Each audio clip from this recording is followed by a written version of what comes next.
خیبر پختونخوا حکومت نے بہتر طرز حکمرانی کی ایجنڈے کی تکمیل کے لیے سرکاری معلومات تک رسائی کی حصول کے لیے 2013 میں رائٹ ٹو انفارمیشن ایکٹ اور خدمات تک رسائی کے لیے 2014 میں right to public services act assembly سے پاس کیا۔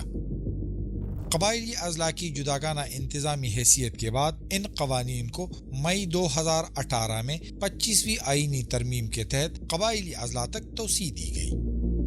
قبائلی اضلاع میں ان قوانین سے متعلق آگاہی کے سلسلے میں جرمن امدادی ادارے GIZ فاٹا ڈیولپمنٹ پروگرام کے تعاون سے centre for governance and public accountability CGPA نے 5 قبائلی اضلاع خیبر، اورکزئی، کھرم، شمالی وزیرستان اور جنوبی وزیرستان میں مرحلہ وار سیشنز کا اہتمام کیا۔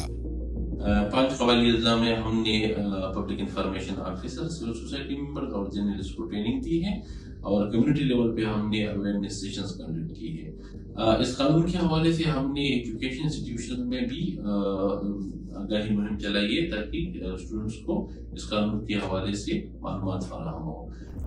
ان سیشنز میں ان قوانین سے متعلق پبلک انفارمیشن آفیسرز، صحافیوں، سول سوسائٹی اور ڈیزگنیٹڈ آفیسرز کو ان کے فرائض اور قوانین سے متعلق آگاہی دی گئی۔ رائٹ ٹو انفارمیشن ایکٹ 2013 کے تحت 5 قبائلی اضلاع میں ہونے والے سیشنز کے دوران بتایا گیا کہ قبائلی اضلاع کے تمام امور سے متعلق جانکاری اب ہر پاکستانی کا بنیادی حق ہے اور کس طرح RTI کی درخواست کے ذریعے معلومات طلب کر کے بہتر طرز حکمرانی کے حصول کو ممکن بنایا جا سکتا ہے۔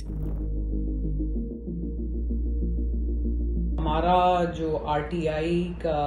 قانون ہے جو کہ 2013 میں KP صوبے میں انیکٹ ہوا اور 2019 میں فاٹا اور پاٹا پہ ایکسٹینڈ ہوا، تو جیسے کہ باقی محکموں کی کوشش کی کہ ہم فاٹا اور پاٹا کو مین سٹریم میں لائیں، تو ہمارا بھی مقصد یہی تھا کہ یہ لا چونکہ اب وہاں پہ ایکسٹینڈ ہو چکا ہے تو وہاں کے جو سٹیزنز ہیں ان کو اس چیز سے آگاہ کیا جائے کہ ان کا حق بنتا ہے معلومات تک رسائی کا۔ سول سوسائٹی کے اراکین اور صحافیوں نے ان سیشنز کے بعد مختلف عوامی مقامات، لوکل کونسلز اور تعلیمی اداروں میں RTI سے متعلق آگاہی دی۔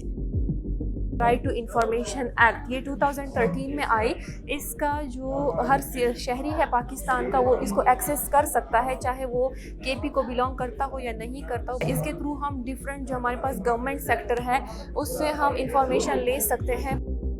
میرا فوکس ہے وہ ہمارے وزیرستان کی فیمیل پہ ہے۔ فیمیل میں بھی یہ معلومات جو مجھے ملی ہیں RTI کی، یہ میں ان کو بتاؤں گی کہ کس طرح وہ اس کا استعمال کر کے معلومات حاصل کر سکتی ہیں اور اپنے حق کے لیے آواز اٹھا سکتی ہیں۔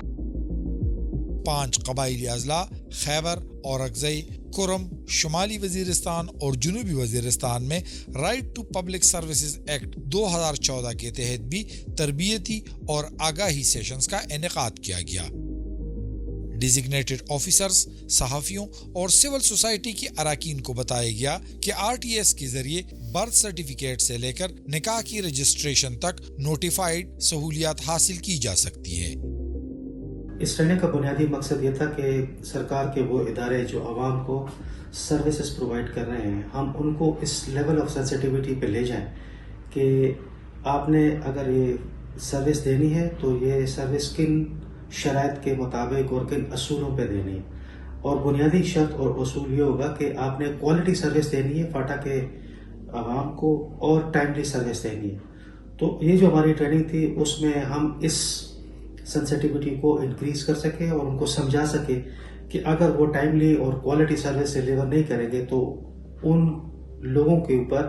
ان سرکاری ملازمین کے اوپر ذاتی طور پہ کیا اس کی ریپرکشنز ہو سکتے۔ اس کے ساتھ ساتھ قبائلی اضلاع میں خدمات تک رسائی سے متعلق لوگوں کو جن مشکلات کا سامنا ہے اب right to public service act کے تحت ان کا مداوع بھی ہو سکتا ہے۔ ٹریننگ بہت ہی زبردست ایکسپیرینس رہا ہمارا۔ سب سے اہم بات یہ کہ ہم نے پبلک کو کس طرح سروسز دینی ہے اور کس ٹائم فریم میں دینی ہے۔ مطلب یہ کہ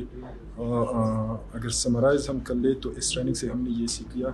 کہ ہم نے پبلک کو بہت اچھے اور ایسے طریقے سے ہم نے فیسیلیٹیٹ کرنا ہے ہر کسی صورت میں اور ہر ایک مسئلے میں۔ ٹی ایس ایکٹ جو 2014 کا ہے اس کے بارے میں بات چیت ہوئی، اور جو نئے سروسز ہیں اس کے بارے میں بات ہوئی، اور جو ٹی ایس کمیشن کا جو دائرہ اختیار ہے، جو نوٹیفائڈ سروسز ہیں اگر وہ کس طرح دینے ہیں، ٹائملی دینے ہیں، اور یہ باتیں آج اس سیشن میں ہوئی۔ پانچوں قبائلی اضلاع میں ہونے والے تربیتی سیشنز کے دوران پی آئی اوز، ڈی اوز اور سول سوسائٹیز کی جانب سے مختلف تجربات کا بھی تبادلہ ہوا اور ان اہم فلیگ شپ قوانین سے متعلق اہم تجاویز دی گئی۔